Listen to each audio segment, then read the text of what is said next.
नमस्कार, मैं हूँ रेखा और मैं हूँ आपके साथ मुस्कान। दर्शकों, बहुत बहुत स्वागत है आपका अपने मॉर्निंग लाइव शो बिहार बिहान में। आज की सुबह आपके साथ मैं हूँ मुस्कान, अपनी को होस्ट रेखा के साथ। दर्शकों, कहते हैं कि कुछ शुरू करने के लिए आपका महान होना ज़रूरी नहीं, लेकिन महान होने के लिए कुछ शुरू करना, कुछ आरंभ करना बेहद ही आवश्यक है। और दर्शकों, कहते हैं ज़िंदगी एक ही है, लेकिन एक ही काफ़ी है। और साथ ही कहते हैं कि ज़िंदगी लंबी नहीं बल्कि बड़ी होनी चाहिए। और ये जो ज़िंदगी का सफ़र है ना दर्शकों, ये आसान नहीं होता, इसे आसान बनाना पड़ता है, कुछ अंदाज से और कुछ थोड़ा बहुत नज़रअंदाज से। और साथ ही दर्शकों, अगर आप सकारात्मक सोच रखें, अच्छे विचार रखें, अच्छा सोचें और खुश रहे, तो दर्शकों आपका जो ज़िंदगी है वो काफ़ी आसान हो जाएगा। क्यों रेखा जी? बिल्कुल सही कहा तुमने मुस्कान। और जब नई सुबह की शुरुआत होती है और इतनी अच्छी बातें आपने बताई हैं आज के सुबह में, और सही कहा गया है, क्योंकि जब आपको अपनी ज़िंदगी को पटरी पर लाना है तो कुछ बातों को आपको नज़रअंदाज करना भी बेहद आवश्यक हो जाता है। कई दफ़ा जब हम अपने काम पे फोकस्ड होते हैं तो हमारे कई ऐसे लोग हैं जो कोशिश करते हैं कि बहाना बनाकर उस काम को थोड़ा टाल दें, लेकिन जब वो काम आप टालने की कोशिश करते हैं तो एक चीज़ हमेशा याद रखिएगा, क्योंकि वो छल आप अपने साथ करते हैं। तो कोशिश कीजिए कि अपने साथ किए गए छल से थोड़ा सा आप दूर रहिए और ज़िंदगी को मुकम्मल बनाने की कोशिश कीजिए। चले कार्यक्रम में आगे का रुख करेंगे, और जैसा कि आप जानते हैं कि हर सुबह इस कार्यक्रम की शुरुआत हम करते हैं महापुरुषों द्वारा बताई गई चंद बातों के साथ, अनमोल वचन के साथ। आइए नजर डालते हैं।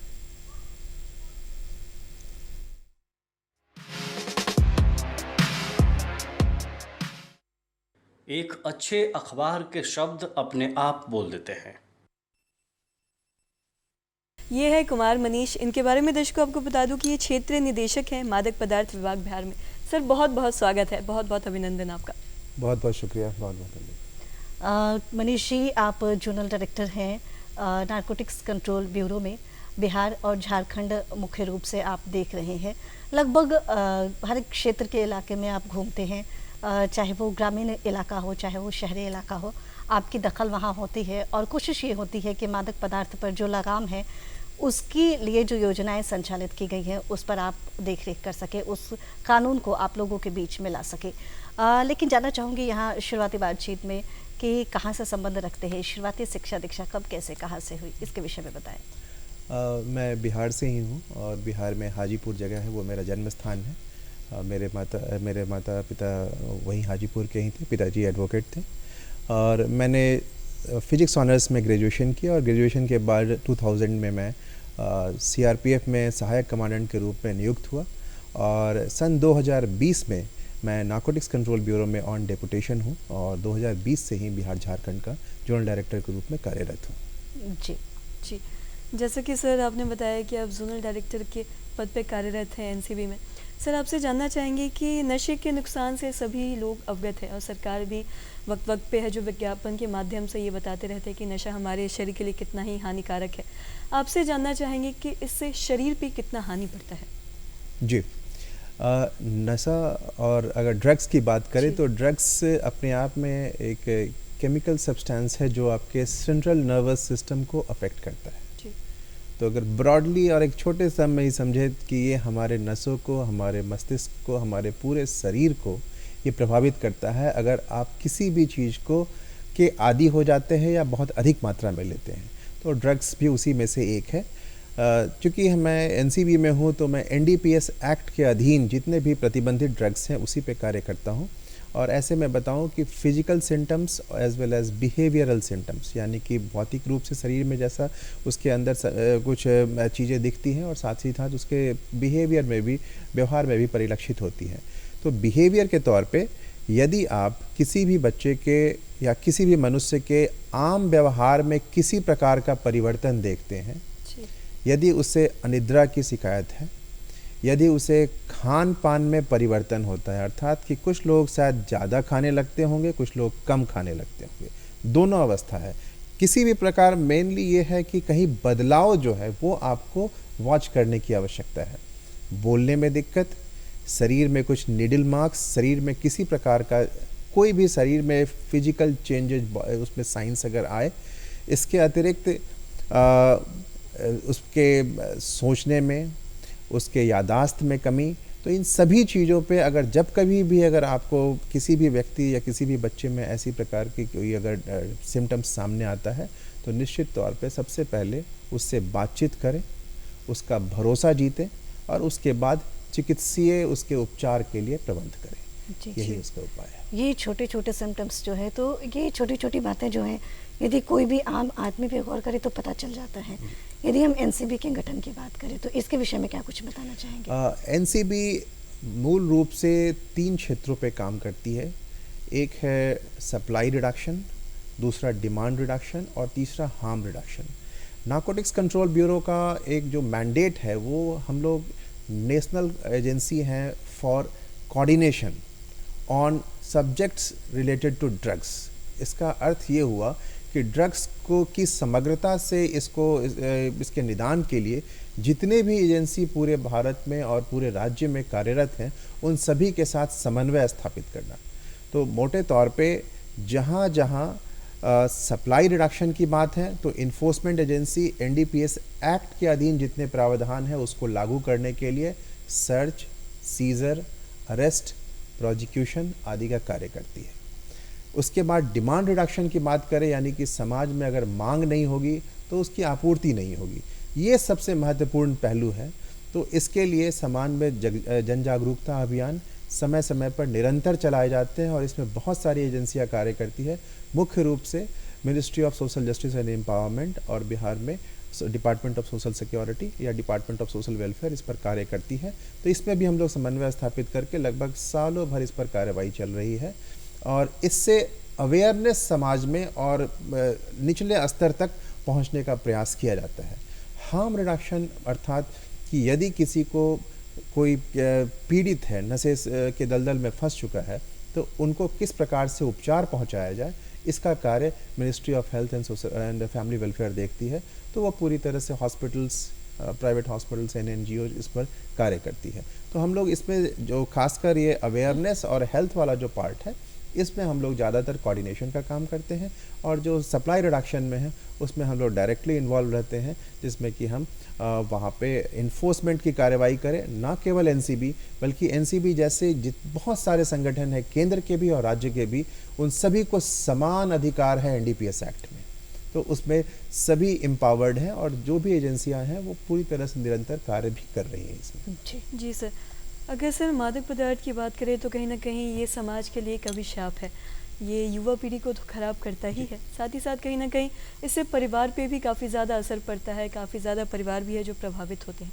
आपसे जानना चाहेंगे कि युवा पीढ़ी को क्या संदेश देना चाहेंगे? ये बहुत बड़ा एक समग्रता में इसको लें तो ड्रग्स का प्रभाव युवा पर स्वयं, उसके परिवार, उसका समाज, उसका इलाका और अल्टीमेटली फिर राष्ट्र, सभी पे पड़ता है। स्वयं पर ले, अगर उसका सेवन करता हूँ तो मेरा शारीरिक रूप से मुझे नुकसान होगा, आर्थिक रूप से मुझे नुकसान होगा। तो आपने जैसे बताया युवा में बच्चे भी आते हैं और उससे थोड़े बड़े भी आते हैं। पैसे कहाँ से लाएंगे? या तो स्वयं का उनका कमाया हुआ हो या फिर माँ बाप का, और उनका भी नहीं तो फिर समाज में चोरी का। तो एक अनैतिक और अपराध जो है वहीं से शुरू हो जाता है। यानी ड्रग्स के सेवन करेंगे तो आप स्वयं को नुकसान पहुंचाएंगे और साथ ही साथ अपराध में भी चले जाएंगे। तो स्वयं का नुकसान, परिवार का नुकसान और उसके बाद समाज का नुकसान, और अल्टीमेटली ये सब मिलकर युवा की ऊर्जा, सृजन करने की क्षमता आज के देश में सबसे ज़्यादा होती है। तो वो सकारात्मक के बजाय नकारात्मक रूप में चला जाता है और उससे राष्ट्र के निर्माण में जो भी उसकी क्षमता, उसकी शक्ति, उसकी ऊर्जा जितनी लगनी होती है वो लग नहीं पाता है। तो इस प्रकार से वो पूरी तरह से सभी क्षेत्रों को प्रभावित करता है। इसलिए बहुत ज़रूरी है कि युवा के स्तर पे ही, शुरुआती स्तर पे ही उनको रोका जाए और इस दलदल से उनको मुक्त कराया जाए, उस पर जाने ही ना दिया जाए। और इसी के लिए अवेयरनेस बहुत ज़रूरी है। चूँकि आप क्षेत्रीय निदेशक हैं और कई जगहों पर आप जाते हैं, बिहार और झारखंड आप समान रूप से देख रहे हैं। यदि हम बात करें तो जानना चाहूँगी कि क्या ऐसी ठोस और क्या ऐसी ख़ास वजह है कि जो बच्चे हैं, जो युवा है, इनफैक्ट बुज़ुर्ग भी है, वो भी नशे की गिरफ्त में आ रहे हैं? क्योंकि कई ऐसे लोग हैं जिन्हें समझ में नहीं आ रहा।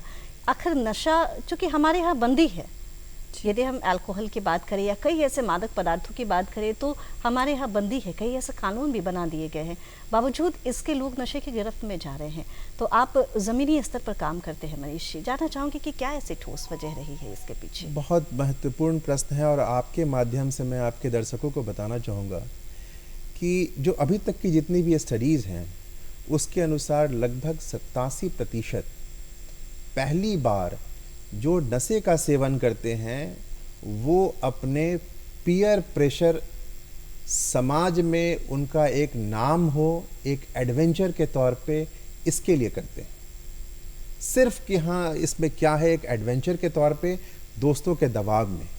तो पहली बार जो करते हैं उसके बाद जो नेक्स्ट स्टेप होता है वो यही होता है कि दूसरी, तीसरी, चौथी।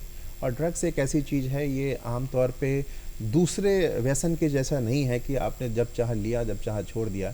4-5 बार आप लेने के बाद उसके आदी हो जाए। तो बहुत महत्वपूर्ण है परिवार के लिए, माता पिताओं के लिए, शिक्षकों के लिए और उनके साथियों के लिए कि इस प्रकार के अनैतिक गलत लोगों के संगति में अपने साथियों, अपने बच्चों, अपने परिजनों को ना जाने दें।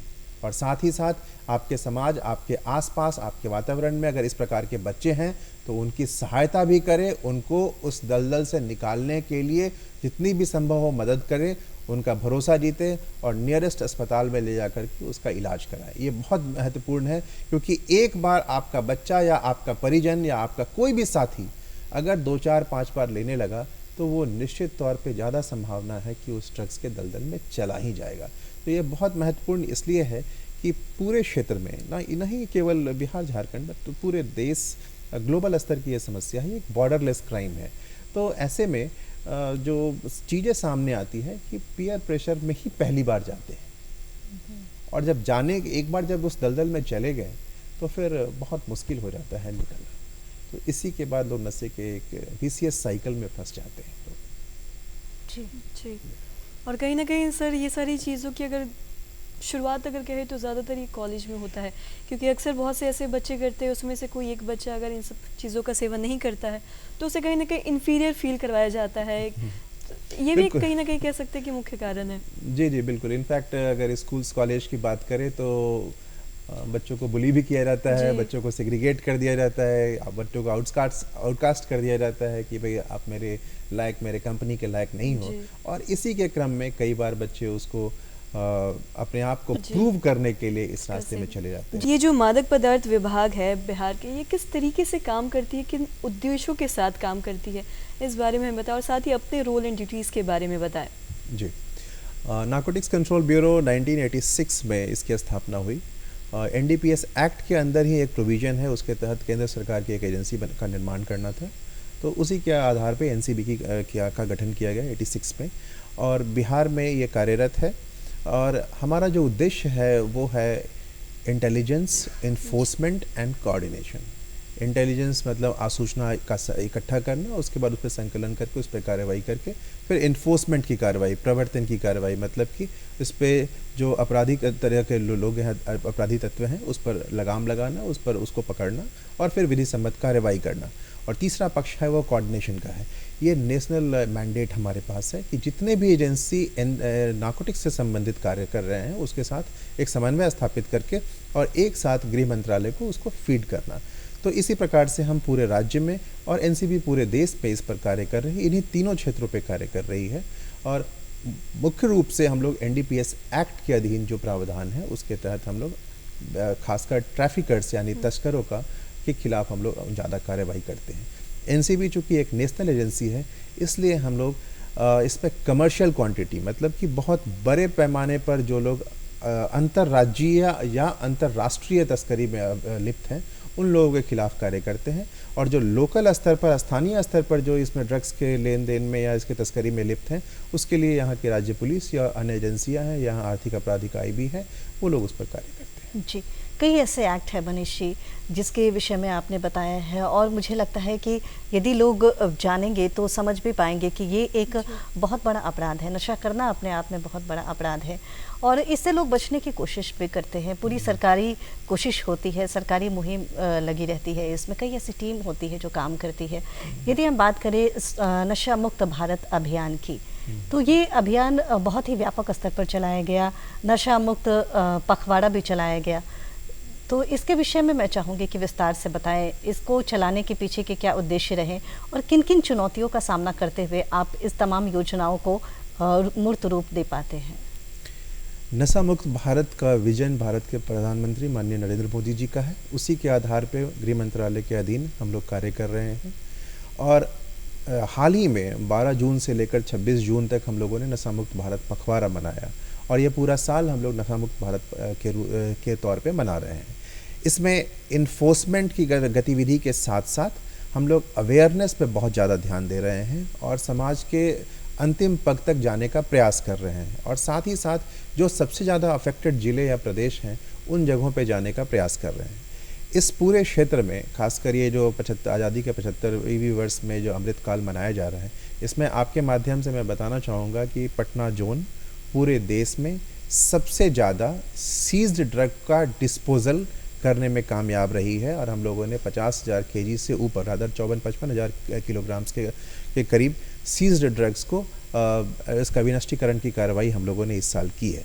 तो ये बहुत ज़्यादा है, इस साल नहीं, 75 वीक्स के दौरान करी है, तो ये पूरे देश में सबसे ज़्यादा है। अवेयरनेस की बात करें जो नशा मुक्त भारत पखवाड़े का है, इसमें हम लोगों ने जितनी भी एजेंसियां हैं, स्कूल, कॉलेजेज, कोचिंग सेंटर्स जो सबसे वल्नरेबल थे, चूँकि बिहार का जो भौगोलिक परिस्थिति है उसमें नेपाल एक बहुत बड़ा अंग है और नेपाल से भी सीमावर्ती क्षेत्र में काफ़ी अवैध तस्करी होती है, तो वहाँ पे भी हम लोग जा कर के और बॉर्डर पे, नो मैंस लैंड पे और उसके आसपास जो प्रभावित ज़िले हैं उसमें मैं स्वयं जा कर के और वहाँ पे लोगों को अवेयर करने का, उनको जागरूक करने का हम लोगों ने प्रयास किया और इस क्रम में स्थानीय लोग, स्थानीय NGOs की हम लोगों ने बहुत सहायता ली और उन लोगों ने भी बढ़ चढ़ कर कार्य किया। साथ ही साथ यहाँ SSB ने काम किया है, SSB की काफ़ी डिप्लॉयमेंट है नेपाल बॉर्डर पे। स्कूल्स, कॉलेजेस ने भी बढ़कर चढ़कर इसमें हिस्सा लिया है। रिहैबिलिटेशन सेंटर्स, चूँकि वहाँ पे बहुत सारे पीड़ित बच्चे हैं जिसका इलाज हो रहा है, उनसे बात करके उनसे भी कुछ सूचना इकट्ठा करके और हम लोगों ने इन्फोर्समेंट की भी कार्रवाई करी है कि आफ्टर ऑल वो बच्चे कहाँ से लेते थे।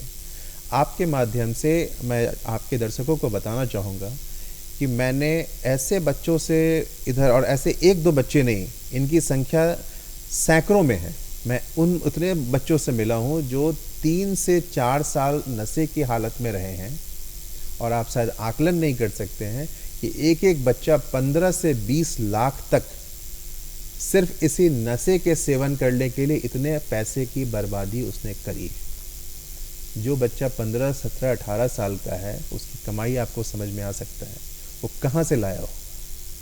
तो ये कीमत चुकानी पड़ती है आज की युवा पीढ़ी को यदि वो नशे की दलदल में फंसे हुए हैं। इसलिए बहुत ज़रूरी है और इसी को ध्यान में रखते हुए हम लोगों ने नशा मुक्त भारत अभियान के तहत एक प्रतिज्ञा होती है, एक शपथ होती है, जो कि आप mygov.in के वेबसाइट पर जाएंगे तो फाइट अगेंस्ट ड्रग एब्यूज़ करके एक वहाँ पे आप टाइप करेंगे तो आपके पास QR कोड या एक स्टेप बाय स्टेप प्रोसीजर आएगा।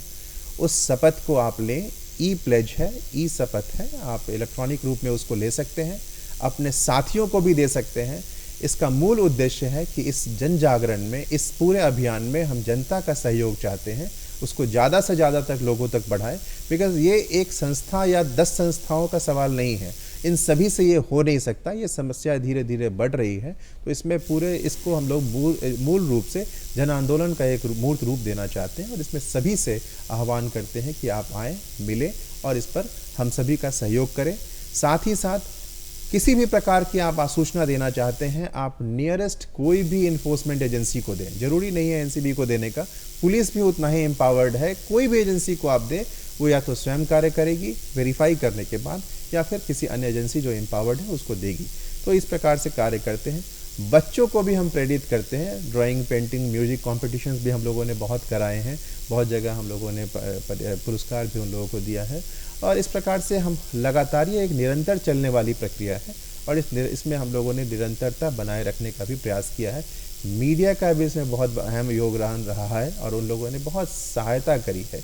ऑलमोस्ट सभी क्षेत्रों पे, चाहे वो प्रिंट के हों, इलेक्ट्रॉनिक के हो, इवन दूरदर्शन ने भी इसमें अच्छा कवरेज भी दिया है और उन लोगों ने भी प्रचार प्रसार में बहुत अग्रणी भूमिका निभाई है और उम्मीद करते हैं आगे भी इस प्रकार की सहायता हर क्षेत्र से मिलती रहेगी। जी, आपने जैसा बताया, क्योंकि मुस्कान ये एक ऐसी समस्या है ना, जब लोग इसमें, आपने बताया कि इसकी गिरफ्त में आ जाते हैं तो वो धीरे धीरे इसके दलदल में फंसते चले जाते हैं।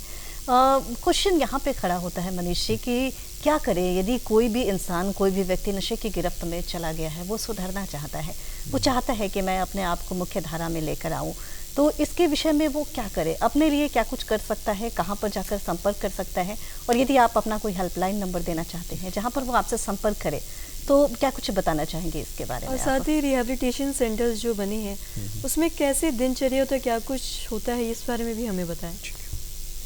सबसे पहले तो कानूनी पहलू, और कानूनी पहलू ये है कि कोई भी व्यक्ति जो नशे का सेवन करता है और यदि वो पकड़ा जाता है तो वो यदि अपना इलाज कराना चाहता है तो उसको कानून में संरक्षण प्राप्त है, अर्थात उसके खिलाफ कोई केस नहीं होगा, उसको स्वेच्छा से इलाज कराने के लिए कानून उसकी सहायता करेगा, उसको फिर नियरेस्ट अस्पताल में जाकर के उसका इलाज होगा।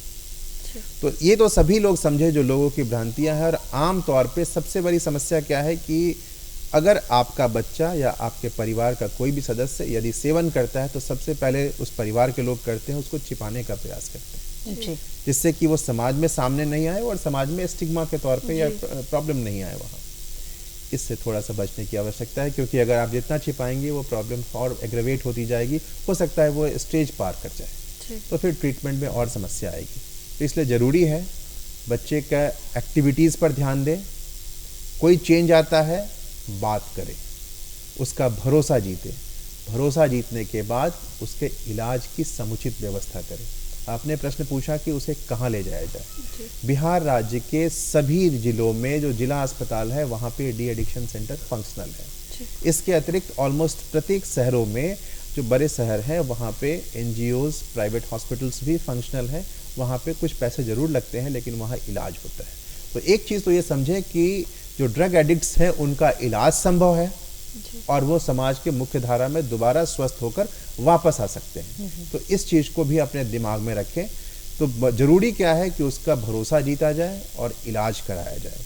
इसके बाद रिहैबिलिटेशन सेंटर्स का दिनचर्या क्या है, निश्चित तौर पे ये डॉक्टर्स, काउंसलर्स उसमें होते हैं, वो एक सेट पैटर्न रखते हैं, साथ ही साथ न्यूट्रिशन, दवाइयों का ध्यान रखते हैं, उनके हेल्दी लाइफ एंड लिविंग का ध्यान रखते हैं। यहाँ बहुत ज़रूरी है कि आप एक्सरसाइजेस करें, हेल्दी लाइफ को अपनाएं, हेल्दी फूड अपनाएं, तो वो रिहैबिलिटेशन सेंटर्स इसका ध्यान रखती है। लेकिन बहुत ज़रूरी है अंदर से विल पावर।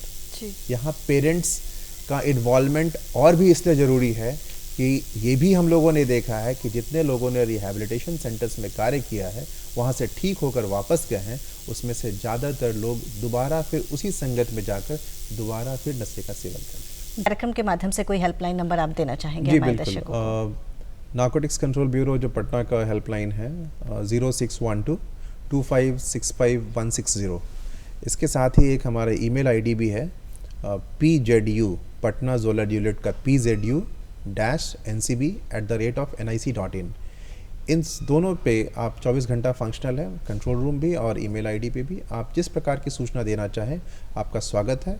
आपकी गोपनीयता पूरी तरह से बढ़ती जाएगी और हर संभव जितना भी प्रयास होगा वो हम लोग मदद करेंगे, या तो मेरा विभाग करेगा या फिर जो भी विभाग इससे संबंधित है उसे हम फॉरवर्ड करेंगे और आपको भी सूचित करेंगे। जी, आपने कई ऐसे एक्ट के विषय में बताया है, कई ऐसी योजनाओं के विषय में बताया है जो सरकार चला रही है, सरकारी मुहिम है जिसमें पूरा जो सरकारी कुनबा होता है वो लग के काम कर रहा होता है।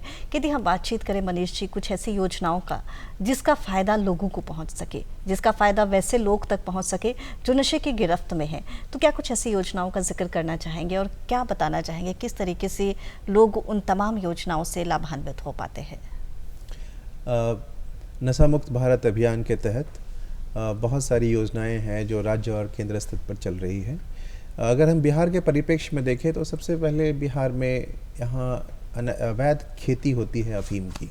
कुछ क्षेत्र हैं खासकर अपना गया है और जीटी रोड के आसपास उसके नज़दीकी जो भी क्षेत्र है वहाँ पे होता है।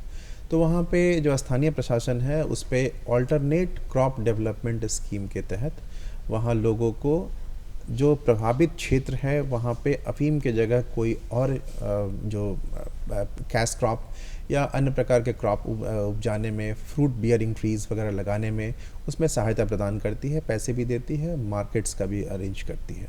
तो ये जो प्रभावित क्षेत्र के जो किसान हैं उसमें इसका लाभ ले सकते हैं। इसके अतिरिक्त जहाँ भी रिहैबिलिटेशन सेंटर्स है वो आपको फॉरवर्ड करेगी आपके स्किल्स एंड पोटेंशियल के आधार पे। जब आप ट्रीटमेंट के लिए अपनी स्वेच्छा से अपनी स्वीकृति देते हैं तो रिहैबिलिटेशन के साथ साथ आपके स्किल्स को ध्यान में रखते हुए आपकी ट्रेनिंग की व्यवस्था की जाती है और साथ ही साथ उससे संबंध में फिर आपको रोजगार या पुनर्वास की व्यवस्था वहाँ से की जाती है। ये तो हो गई इन लोगों के लिए जो लोग ड्रग्स से अफेक्टेड हैं। लेकिन जो लोग ड्रग्स का अवैध व्यापार कर रहे हैं, उससे पैसे कमा रहे हैं, उसके लिए बड़े कठोर प्रावधान है सज़ा के। यहाँ कमर्शियल क्वांटिटी में कम से कम 10 साल की सज़ा है। और आपको बताना चाहूँगा कमर्शियल क्वांटिटी होता कितना है। बिहार में मॉर्फिन या हेरोइन, जिसको ब्राउन शुगर या स्मैक के नाम से लोग जानते हैं, उसका कमर्शियल क्वांटिटी सिर्फ 250 ग्राम है। यानी अगर 250 ग्राम का एक छोटा सा पैकेट लेकर के आप कहीं जा रहे हैं तो फिर आप यकीन मानिए अगर आप किसी भी एजेंसी के द्वारा पकड़े गए तो कम से कम 10 साल की सज़ा होगी। ज़्यादा से ज़्यादा अगर एक से ज़्यादा बार आप अपराध में अगर पकड़े जाते हैं तो फिर आपकी सज़ा दुगनी हो सकती है या फिर मौत तक की भी सज़ा का प्रावधान इस एक्ट के तहत है। दूसरा चीज़ आपको, जैसे बिहार में बहुत सारी जो ड्रग्स यहाँ जो आम चलता है उसमें चरस भी आता है। चरस 1 kg, अफीम 2.5 kg। वर्ल्ड वाइड ग्लोबली सबसे ज़्यादा कंज्यूम और एब्यूज़ किया जाने वाला जो ड्रग है वो गांजा है, 20 kg। और साथ ही साथ आधा kg से ऊपर इंटरमीडिएट क्वांटिटी होता है गांजे में, और औरों में जैसे हेरोइन में 5 ग्राम से ऊपर इंटरमीडिएट क्वांटिटी आता है। यदि 5 ग्राम 6 ग्राम भी ले तो उसमें जो सज़ा का प्रावधान है वो अप टू 10 ईयर्स है। अगर आपकी किस्मत अच्छी रही तो आपको शायद 6 महीने में छूट जाए या फिर आपको 10 साल तक का भी सज़ा का प्रावधान है। और ये सारी सज़ाएँ, ये NDPS के सारे प्रोविजंस नॉन बेलेबल हैं। कहीं भी किसी को कुछ नहीं मिलता है, कोर्ट से, पुलिस से बेल नहीं मिलता, और वो भी सेशन कोर्ट यानी डिस्ट्रिक्ट एंड सेशन जज के सामने ही उसका बेल या ट्रायल हो सकता है, कहीं और नहीं हो सकता। तो बहुत कठोर प्रावधान है, इनसे बचने की आवश्यकता है। भारत सरकार बहुत और कई स्तरों पे इस पे कार्य कर रही है और बहुत सारी एजेंसियां हैं उनके साथ मिल कर के कार्य कर रही हैं। इसी में एक एनकॉर्ड मैकेनिज्म है जो नार्कोटिक्स कोऑर्डिनेशन सेंटर्स की बात है। ये 4 स्तरीय कोऑर्डिनेशन सेंटर है जिस पे मॉनिटरिंग होती है। हाईएस्ट लेवल होम सेक्रेटरी के चेयरमैनशिप में होता है। Second highest level special secretary union home ministry के तहत होता है। थर्ड होता है जो स्टेट लेवल की एनकॉर्ड है जो चीफ सेक्रेटरी अपने अधीन करते हैं, और चौथा है जो डिस्ट्रिक्ट लेवल पर डिस्ट्रिक्ट मैजिस्ट्रेट करते हैं। इसमें मुख्य रूप से जितने भी एजेंसीज़ हैं, और मान के चलें बिहार में 18-20 एजेंसियां इसके अधीन में एक साथ मुख्य सचिव के अंदर में ये कार्य करती है। नार्कोटिक NCB इसकी कन्वीनर एजेंसी है। मीन्स हम लोग पूरे देश में जितने भी इस प्रकार की एनकॉर्ड मीटिंग होती है उसकी कन्वीनर का काम करती है। और ओवरऑल इन 4 स्तरीय मैकेनिज्म के साथ साथ DG NCB प्रत्येक माह मंथली एनकॉर्ड मीटिंग लेते हैं, वो राज्यों के साथ लेते हैं। तो कुछ सेलेक्ट ग्रुप ऑफ स्टेट्स को एक बार लिया जाता है, क्योंकि भारत में 35-36 राज्य और केंद्र शासित प्रदेश हैं, तो सभी की भौगोलिक स्थिति और वहाँ की ड्रग्स सिनेरियो भी अलग अलग हैं। तो उन सभी को क्लब करके DG NCB उसको मॉनिटर करते हैं। तो एक 4 स्तरीय वो और एक DG साहब की तरफ से टोटल 5 लेवल पे एनकॉर्ड का होता है। और इसकी पूरी तरह से हर बैठक में और जितने भी एक्शन पॉइंट्स हैं उस पर क्या प्रगति हुई और क्या कंप्लायंसेस हुए और फ्यूचर रोड मैप, इन सभी का निरंतरता से मॉनिटरिंग की जा रही है। ये लगभग पिछले 3-4 साल से चल रहा है और ये एक अच्छी प्रगति और इससे अच्छा इसमें रोड मैप और अच्छा प्रोग्रेस भी इसमें अब दिखना शुरू हो गया है। लेकिन मूल रूप से अभी भी जनता का सहयोग बहुत अपेक्षित है। उनके सहयोग के बिना इस जन आंदोलन को हम एक मूर्त रूप नहीं दे सकते और इस समस्या को हम लोग रोक जी। भी नहीं सकते। तो सर कह सकते हैं कि सरकार है जो बहुत सारे नशा मुक्ति के लिए अभियान तो चला ही रही है, और साथ ही साथ है जो जो नशीली पदार्थ को मुहैया करवा रहे हैं उनके खिलाफ भी बहुत सारे कानून, सख्त कानून बनाए गए हैं। लेकिन फिर भी कहीं ना कहीं देखा जा रहा है कि आज के युवा जो हैं वो कहीं ना कहीं इससे ग्रसित हो रहे हैं, कहीं ना कहीं इसके शिकार हो रहे हैं। क्या मुख्य कारण लगता है इसका? कानूनी प्रावधान के बावजूद भी समाज में बहुत सारी व्यसन हैं, बहुत सारे कारण हैं, उसकी वजह से ये अपराध होता है। और ये अपराध, सबसे बड़ी बात इसमें अवैध तस्करी में लोग पैसे बहुत कमा रहे हैं, नार्को मनी बहुत ज़्यादा है। अगर नार्कोटिक्स मान लीजिए कि नॉर्थ ईस्ट से नॉर्थ वेस्ट की तरफ, यानी हमारा नॉर्थ ईस्टर्न मणिपुर से अगर निकले और वो दिल्ली पंजाब की तरफ जाता है तो इसी रास्ते में लगभग 10 गुना उसका प्राइस बढ़ जाता है। जी।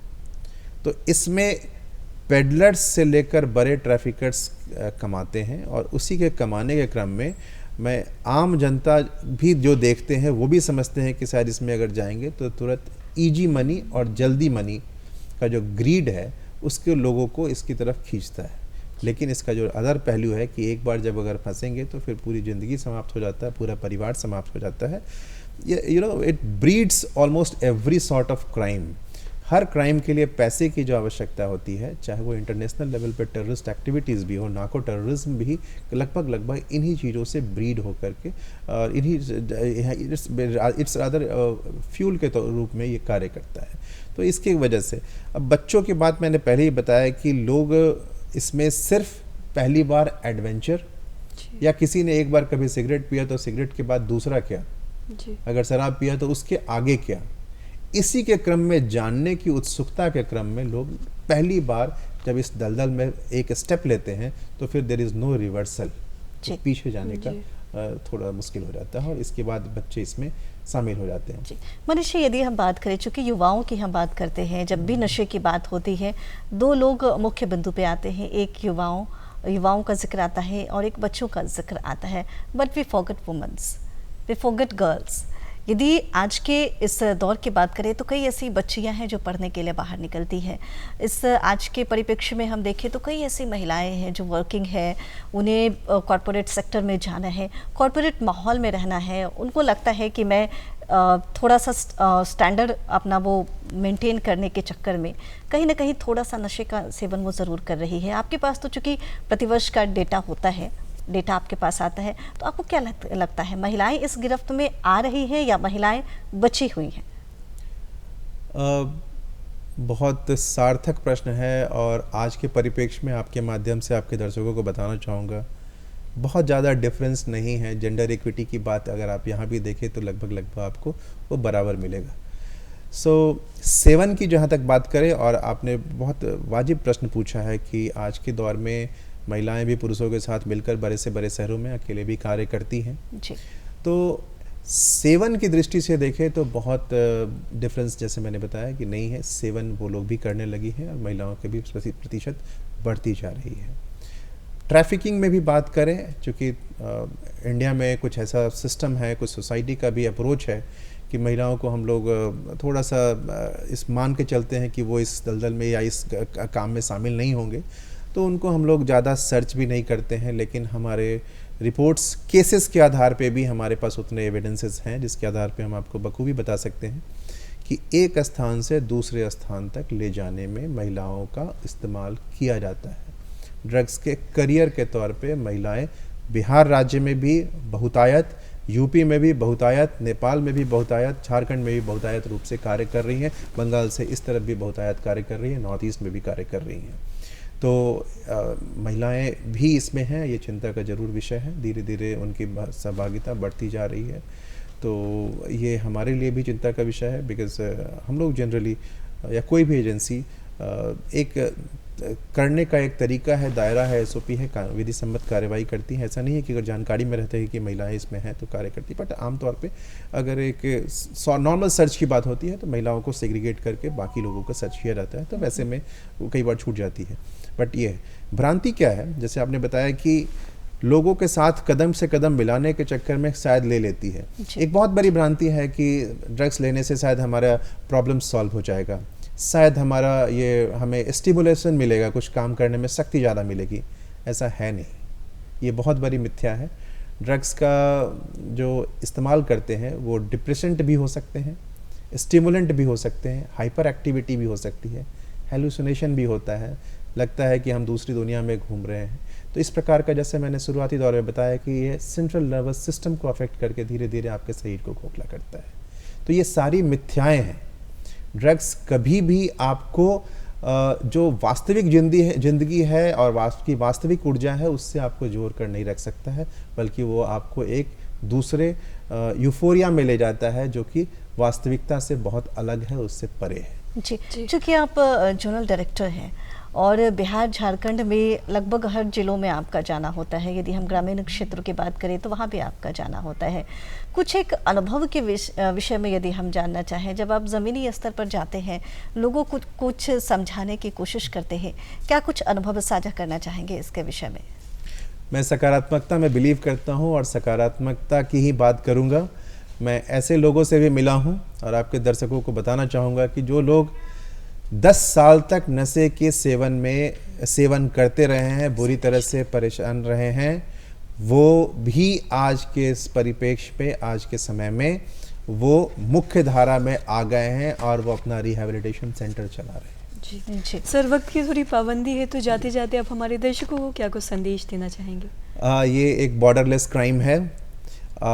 It aids fuel to every crime. इसलिए ड्रग्स को नहीं अपनाएं। जीवन अनमोल है। जीवन को कहें हाँ, ड्रग्स को ना। Let's say yes to life and no to drugs. Thank you very much.